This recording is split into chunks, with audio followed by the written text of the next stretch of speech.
So in case there is a failure to perform the obligation, the obligee now has the right to file a case against the obligor for damages. Damages is the sum of money given as a compensation for the injury or the harm suffered by the obligee for the violation of his right. There are 6 types of damages. The first one is the moral damages. Moral damages is the purpose of which is to enable the injured party to obtain means diversion or amusement that will alleviate the moral suffering he has undergone by reason of defendant's culpable action. Here, there is no proof of pecuniary loss necessary. Ibig sabihin nito, hindi mo kailangan magpakita ng resibo para i-prove sa court na you are entitled to such moral damages. The assessment is left to the discretion of the court according to the circumstances of each case. Exception in cases of criminal cases. In here, the moral damages may be awarded to the victim in such amount as the court deems just, without need for pleading or proof of the basis thereof. Another type is the exemplary or corrective damages. The purpose of these damages is intended to serve as a deterrent or a warning to serious wrongdoings.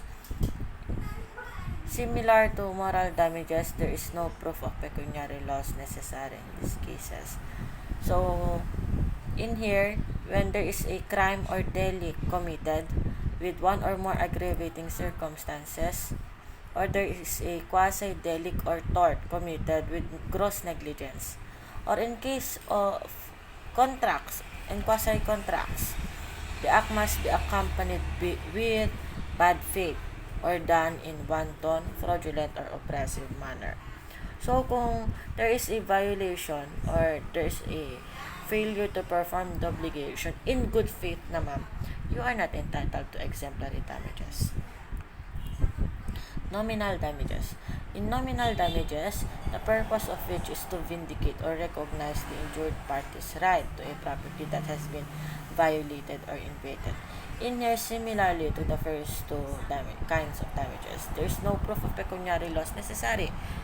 In here, what is only required is that there has been a right violated. Okay? Temperate damages. Temperate damages, when the court is convinced that there has been a loss, the honorable court or the judge is empowered to calculate moderate damages rather than let the complainant suffer without redress. So, the power to calculate the amount of the damages, moderate damages, is left to the discretion of the judge. Again, there is the proof of pecuniary loss is not necessary. Actual damages. Iba to sa first cases natin. For first damages. The purpose of which is to make or to replace the loss caused by the wrongdoing. In here, kailangan ng mga resibo or competent proof or anything that would considered to be as the best evidence obtainable to justify the award. Ibig sabihin, walang ebidensya, walang resibo, there will be no actual damages. For example, I will give you a good example. Anna and Ben, they are planning to get married. On the day of their wedding, hindi nag-attend si Ben. Si Anna at si Ben ay gumastos ng 150,000 pesos sa pagpatahi ng mga gown, pag-rent ng place or venue ng kanilang kasal, mga lechon, mga pagkain, videographer, photographer, lahat yon. Lahat ng ito ay merong resibo. The total amount is 150,000 pesos. Tapos si Anna is, syempre iniwan siya ng husband to be niya. She suffered sleepless nights. Hindi siya makakain, hindi siya makatulog for a month.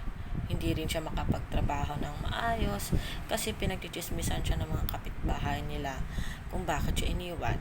Okay? Sinabi nila na pinagpalit daw siya ni Ben sa bakla, pinagpalit daw siya sa ibang babae, kaya naman si Ben ay ayun, ginamit lang daw si Ana kasi si Ana mayaman ganyan.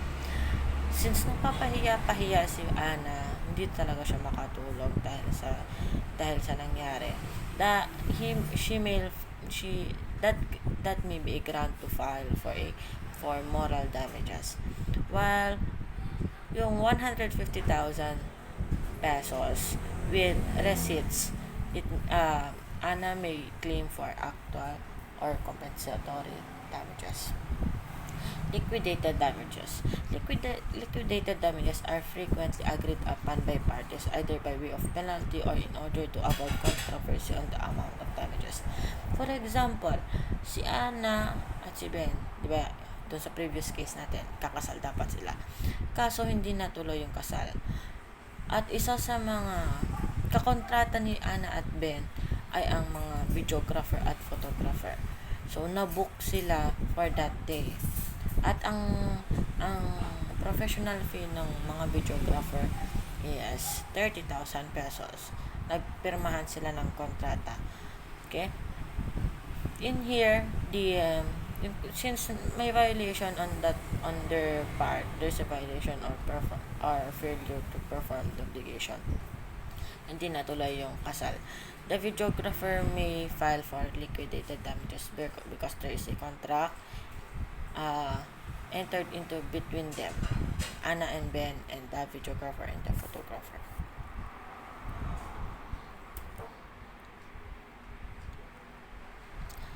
Let's go with the kinds or types of obligations from the viewpoint of sanction.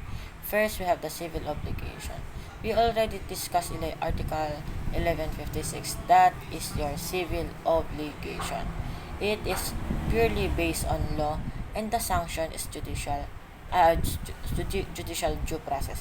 Due process means there is a notice and hearing or opportunity to be heard. From the viewpoint of sanction, another one is the natural obligation. Unlike a civil obligation which is purely based on law, here this is purely based on equity and natural law. For example, Peter and Juan. Si Peter ay isang milyonaryo. Kaibigan niya si Juan na isang pobre. Si Juan, wala siyang trabaho dahil may lockdown, COVID, natanggal siya sa trabaho, ganyan. Umutang ngayon si Juan, tsaka yung pamilya niya, walang pambili ng bigas ngayon. Si Juan, umutang siya kay Peter, kapitbahay lang naman niya. Sabi niya, Peter, pahiram muna ako ng 1,000 pesos. Babayaran ko din sa August 30, sabi niya. So, binigyan naman siya ng pera ni Peter. Ngayon, December na. May lockdown pa rin. December na.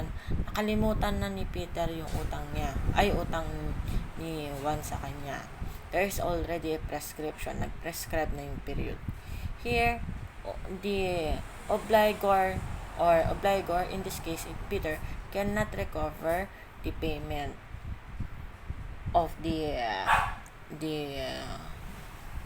debt of Juan as per sanction of the law. But since there is this so-called natural obligation, only conscience had originally motivated the payment. So, pwedeng bayaran pa rin ni Juan yung utang niya.